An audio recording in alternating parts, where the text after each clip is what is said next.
And now I'd like to introduce Reverend Michelle, our lovely, lovely leader for the day. Unmute, Michelle. Yep. Hopefully it's more than just a day. Right. Good morning, everyone. Let's take our mindful practice, which supports the values of our community, and go into a peace practice. And so what I ask you to do right now is to close your eyes for a quick moment and allow yourself to kind of sink even more after that prayer, after that lovely music, sink into the inner chambers of your being, the place where spirit resides in you as you. And remember who you are. Remember what you bring to this community, to our extended spiritual community, and to the world at large. Remember.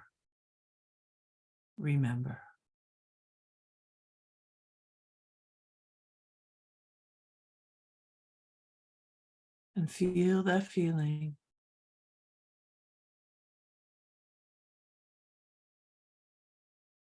And then please repeat after me. I am the peace I want to see. I know this peace for my family. I know this peace for my community. And my community knows this peace for the world.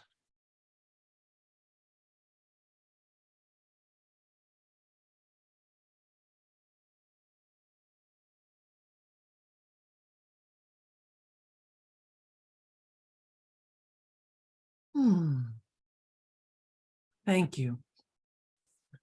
So good morning. And here we are on what's today, the 26th. And we are concluding this month's, the part of the global theme this month, which was curiosity as a superpower. And I think that this is probably, we haven't always followed the themes. We've done our own themes at, see, I got hair in my face, sorry. We have followed our own themes very often, but out of all the themes that that Home Office has put out this month and next month, actually, which is about authenticity, are probably two of my very favorite, because the curiosity is such a glorious idea. And it's just such a wonderful thing to contemplate about when and how to apply the practice of being curious. And because as we replace our judgmental tendencies with a sense of wonder, and that's today is living in wonder. As we replace those tendencies with wonder, what happens is we can move into almost like a childlike way of being, and we can uncover within ourselves, we can uncover new interests and new ways of being. Right now, I have a perfect storm that just happened, but I mean that in a good way, not in a destructive way. Because the month of February, because I had encouraged you all to be part of the judge-free program for the month, and that was something I was doing myself. And then what happened was Lent came along, and I'm grateful to Reverend Evelyn. Why, I butchered her name, Evelyn. Sorry, Evelyn. Reverend Evelyn. I don't know what's with me today. Because she decided to do the Lent practice. So my judge-free program married itself to my Lent practice. And what I decided to do was I decided to give up all live stream television streaming for 40 days. Means no Netflix, no HBO, none of them, 40 days. And some of you are saying, well, I don't watch TV. What's the big deal? Well, the big deal for me is that at the end, I kind of work a lot. not always, but I work a fair amount. So at the end of the night, I love going unconscious in front of the tube. But I want you to hear that because I go unconscious. And going unconscious can never be a powerful thing. So I knew when I was choosing that I was going to feel challenged by that decision. And I tried, even in my own mind, I watched the games. Do you ever do that? Do you ever make a decision to go on a diet, to exercise, or to change a habit, and then watch your mind construct ways that you can get around it? And don't leave me alone here. Anybody do that, please? Oh, all right, a few of you. Okay. So there was this activity, and part of me thought, well, I could just watch it on my computer at night after Neil goes to bed. And I found all these other ways to get away with it, but I'm not doing that, I assure you. And then I settled into it because my curiosity wondered, what would my life be like at the end of 40 days if I were to surrender that habit for 40 days? And by the way, if you haven't signed up for that program, but you'd like to be part of it, you can join it at any moment. And Reverend Evelyn is gathering once a week on Wednesday nights just to shore you up and support you. And you get daily emails. But anyway, so here I am, and it's the first night, and it was after the Lent meeting, and I walked out. And my beloved husband, because he's so good, he didn't have the television on. And I said, oh, why aren't you watching TV? He says, well, you're not going to watch it. So I guess my Lent has altered his habits a little bit. And then he went to bed earlier than I do because I stay up a little later. And then I was there on my own lonesome with the television in front of me, but not watching it. So I went into this place of I was crocheting, and because I have lots of crafts I can do, and I searched Facebook a little bit because that's what I like to do. And then I put music on. Now I love music, and I love music in the background, and I love all sorts of music. I love music in so many ways, in so many fashions, and so many genres. So I started with some bluesy jazz. And then I went to the blues. And then I went to Chris Stapleton. If you don't know who he is, he's just one of my favorite guys. And then I landed in listening to the Moody Blues. Now, anyone my age, oh man, it was juicy. I forgot the glorious, and I'm not a musician, so you can just ignore anything I say as if it means anything, but their complications of their music. Their music was layered with all these sounds and these effects. It was not straight out. So when you listen to the Moody Blues, you're like being pulled into the psychedelic kind of experience that to me was just absolutely glorious. So, and for me, it was high school-ish, around that time. So it was wonderful. It was absolutely wonderful. And so I've been rediscovering new music again, or rediscovering old music is really what the truth is. But here's the beauty. Because I was curious about the impact, I said yes. My curiosity called me to try something new. And I did it. And now I'm living in this newness, and I'm going to sleep earlier and waking up earlier, and it's kind of shifting my whole experience just a tad. But curiosity doesn't stop there. Curiosity, and I could almost guarantee you that if you swap out when you think you're so sure of something, and swap it out with a sense of curiosity, you will always uncover something about yourself that you didn't know prior. So the other day, I was doing a talk to the Anton community online, and there was a person. Now, I'm going to be honest with you guys here. There was a person who was on that call who, I don't know why, I can't explain it, irks the living daylights out of me. Every time I see her, I'm just irked. And she's never done anything to me. I barely know the woman, just two people crossing paths. And every time I engage her.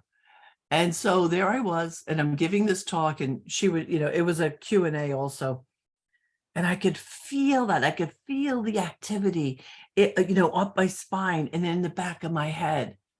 And I thought to myself, what the heck is that about? So instead of staying sure that this person was annoying, instead, I converted it into what, why, what's going on here? All of those questions, very simple questions, all of those questions takes you out of your limited comfort zone. I mean, a comfort zone's good in some ways, but it's not good if you don't question it on occasion and check out what you have used to build that comfort zone. And for this woman, I was being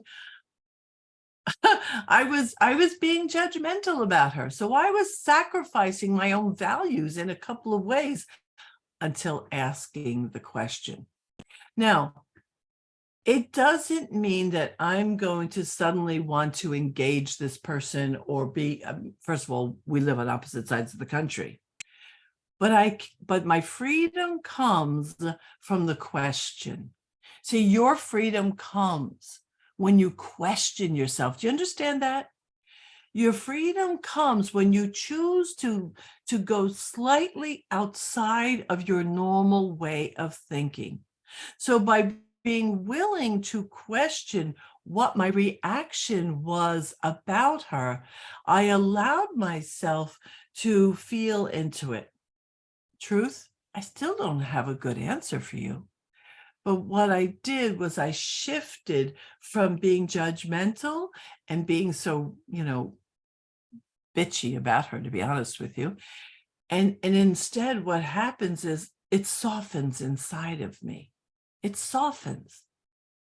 When we do not question our reactions, when we do not question, our righteousness, we actually brick ourselves off from the rest of the world. We build these walls that keep us separate. Now,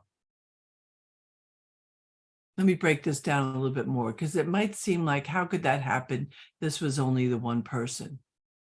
Because then anybody similar to her, to that personality type, if I didn't take time to question it, I'd also be rejecting that kind of person. So now I had to look at my values. My values are about compassion, acceptance, love.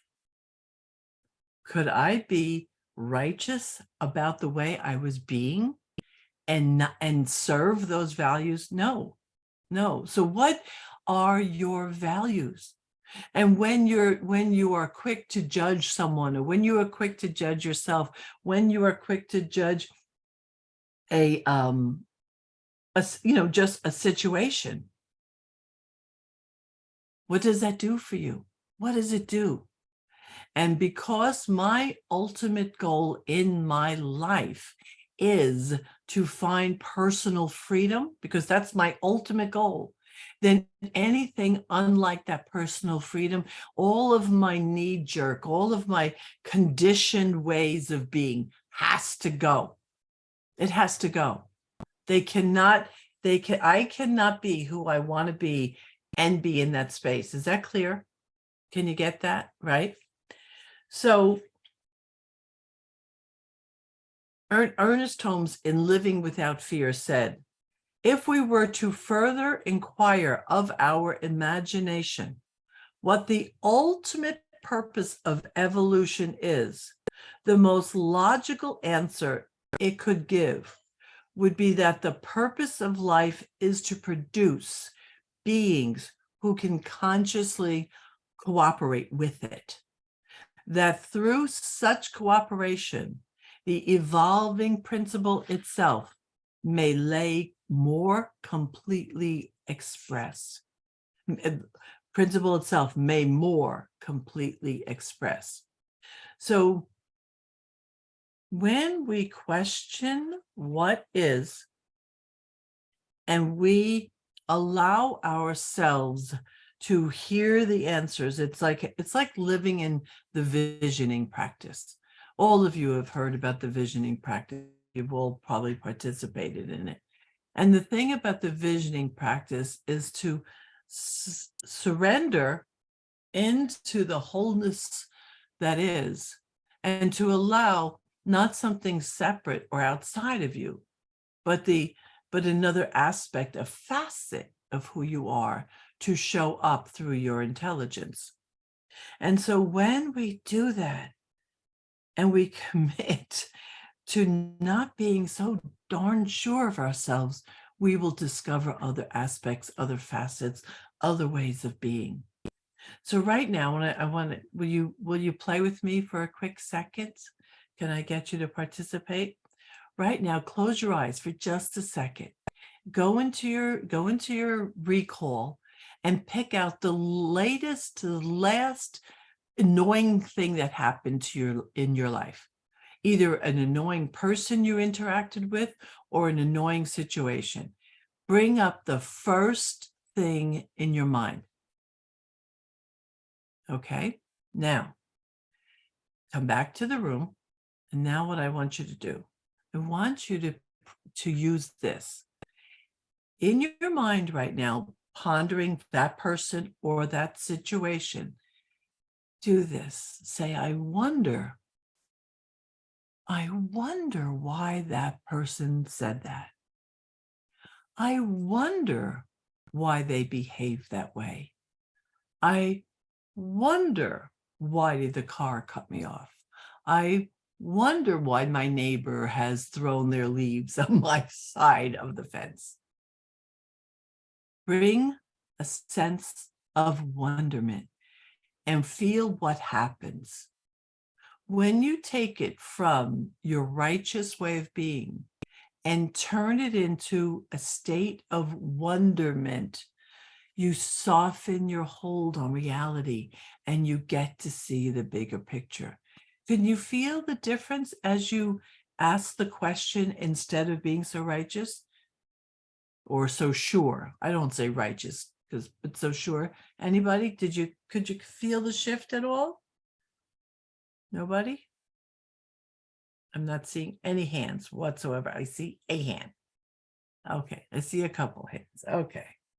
Because I will guarantee, and I mean guarantee, I will guarantee that if you switch from I know to I wonder, a whole world is going to open up for you. A whole world. There's a quote here from Woodrow Wilson. You are here in order to enable the world to live more amply, with greater vision, with a finer spirit of hope and achievement. You are here to enrich the world. I want to read that again. And I really want you to hear it as you, meaning me. You are here in order to enable the world to live more amply, with greater vision, with a finer spirit of hope and achievement. You are here to enrich the world. I don't think we often think of ourselves as that person. I think we move through life and don't realize the impact we have as individuals. I just don't. I don't think you realize that if you're not, that you think, maybe you think you're not a teacher, you're not a minister, you're not a practitioner, you're not a musician who can sing their wisdom to the world, or any of the other ways that we do that. I think we discount our ability to impact the planet, to impact our family, to impact the world. Yesterday, I had my whole family over, which means 12 of us for dinner. And what I know is, and my grandchildren can get a little wild, as grandchildren do. But I know that when I'm engaging them, that their world becomes finer when I, as their grandmother, model a way of behaving that separates their behavior from my love for them. So I've learned how to speak to their behavior without having them feel wrong. And it's interesting, my grandson is a great example of this. So every once in a while, when he needs to be disciplined, when maybe he's just getting a little too wild in my house, and I have to tell him, stop. What I do is I keep looking in his eyes. And what happens is, it's interesting. He looks up at me, and it's like he's waiting to figure out, am I mad at him? Or am I just telling him what to do? And he keeps that eye contact with me. And I look at him, he stops the behavior, and then I stay present. And in staying present with him, he feels safe with me again. I see it happen. Because then often he'll come for a hug because his behavior is not his being. But I know for all of us, well, most of us, some of you have lived a magical life. Many have not. But in your life, it's very possible you have been disciplined by family, by teachers, by coaches, by a variety of people.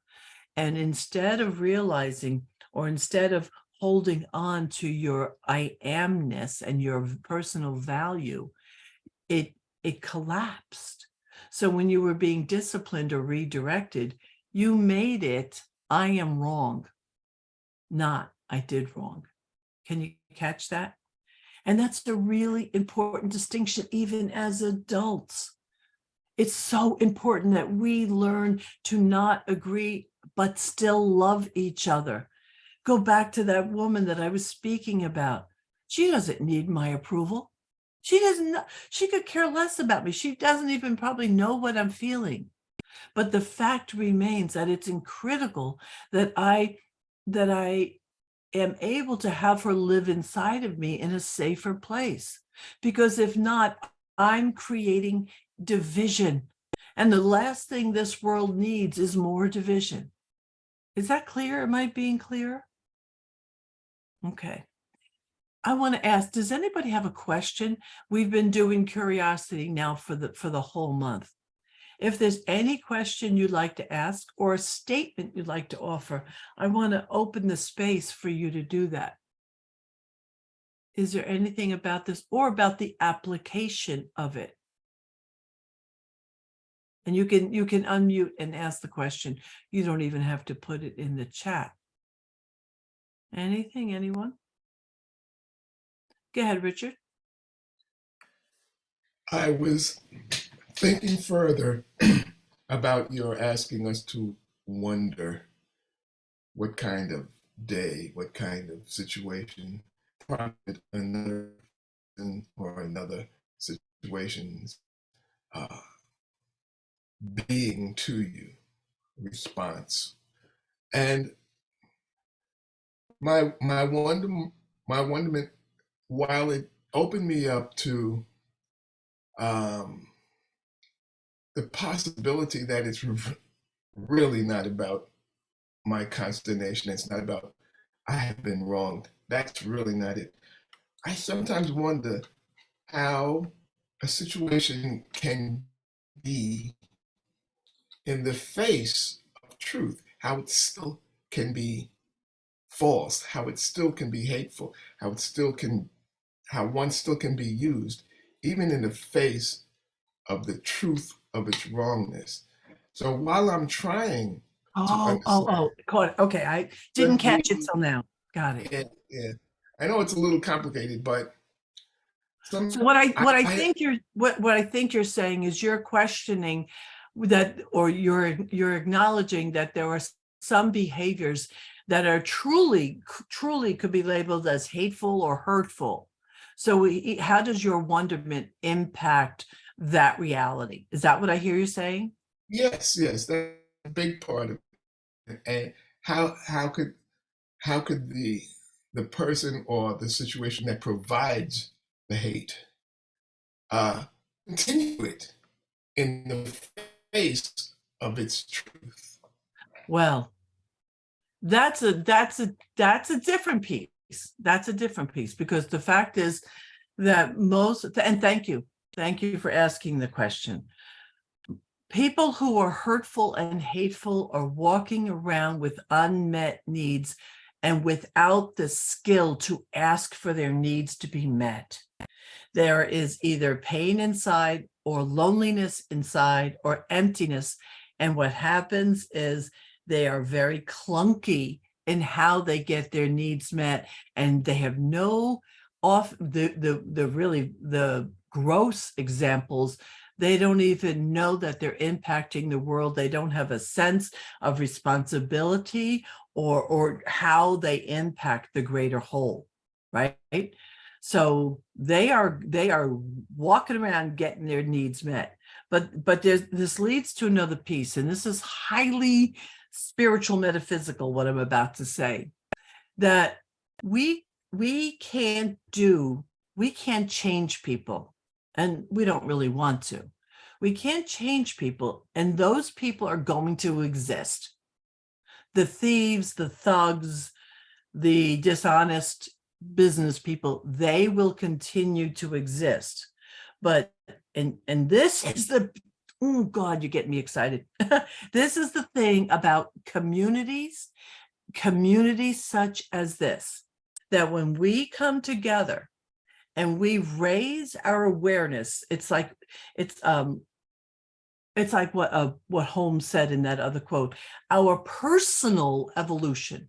So when we spiral up in our personal evolution, we cease to engage or attract those who are hateful and hurtful. Now, if you're saying, well, no, that's not true, I still have them in my life, then that simply means that there's more work to be done so that you change the vibration, because we live in a vibratory universe. You know, we do. And the heavier vibrations and the weighted vibrations, you know, they're limited. They're very limited.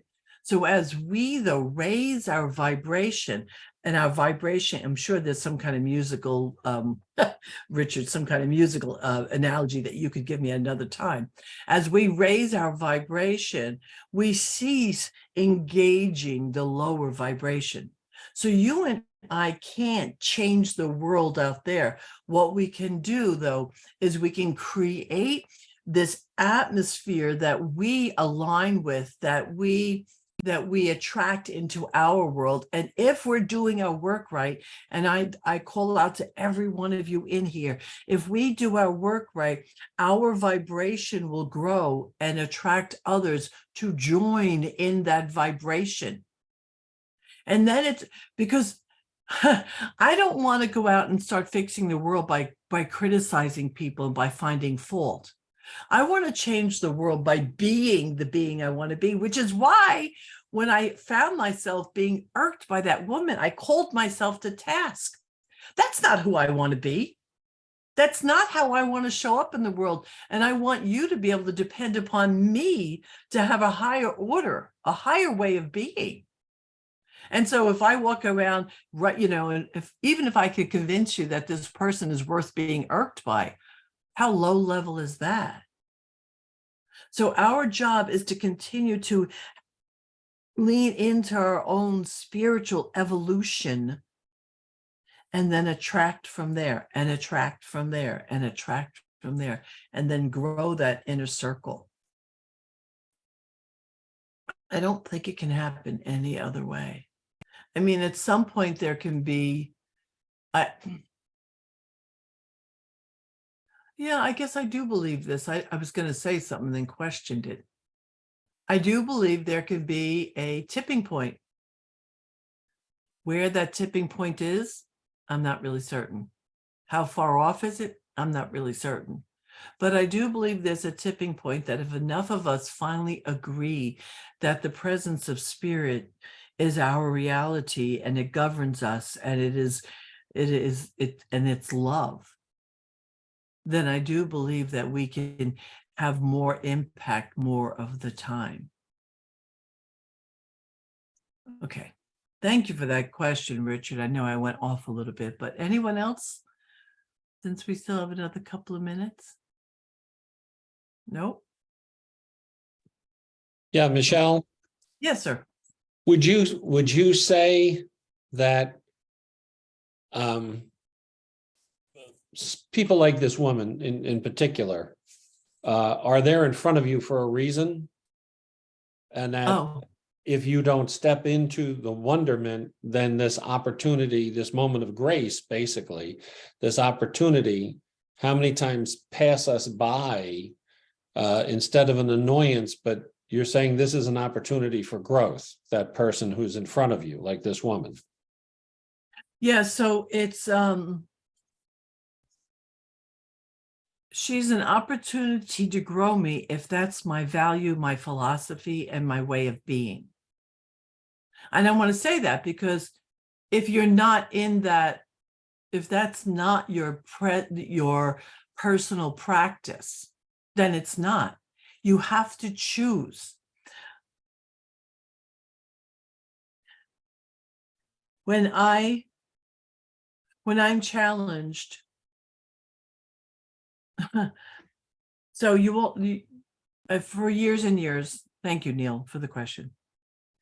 For years and years, I've spoken to you about my interesting son. Now my interesting son is living in my home, and I'm loving it on so many levels. I'm loving it. But I realize that every day, not every day, but often there's some kind of interaction or something where I get to be in my spiritual practice. That woman became part of my spiritual practice. My son is part of my spiritual practice. So as I look to accept and allow and to become curious about what's possible, every single time I do that, I'm grown. I think that it could be harsh sometimes to say people, challenges are in your life to grow you. I think that could be harsh for some people. But the truth is, if you lean into it, then yes. It's like the other day on our podcast last week, we spoke about the piece of sand that's inside of the oyster. I mean, if we lean into that irritant of the sand, we land with a pearl. If we avoid it, we basically eat the oyster and it's done. But if we lean into that irritant, we become more. I think that's the point you wanted me to make, right, Neil? Yeah. So, okay. So here's my encouragement as we leave that month, and next month we move into authenticity. Here's my encouragement. Practice the words, I wonder. Oh, I wonder why. I wonder what. I wonder how come. Whatever that is, just bring wonderment to it. And please, I would love to hear from you on these things. Everybody knows my email address. It's revjerseygirl@gmail.com. Let me know what happens when you practice it. Let me know what shifted inside of you when you practiced it. Okay, let's take this to treatment. Take a breath. Get present. And as the beauty of this world continues to unfold in its ever more beautiful ways, I trust right now this unfoldment is spirit revealing itself to me right now and in every breath that I take. Every breath is governed by this one. Every breath is gifted from this one. And every breath leads me to embracing the fullness of my being. It is a beautiful thing to behold. I know for every every individual here now or afterward that will hear this, that we each are evolving to the degree that we are open and we allow our consciousness to continue to expand. And in that expansion, all boats rise. We bring each other up together. We support each other by having the highest expectation of our own evolution. We recognize perfection. We cease playing small. We cease being critical. And in the state of wonder, we each are expanded and evolved and brought up to a higher expression. It is a holy and beautiful thing that we do. We are powerful beyond our imagination. I'm so grateful for this. And I surrender this word and allow it to be so. And so it is.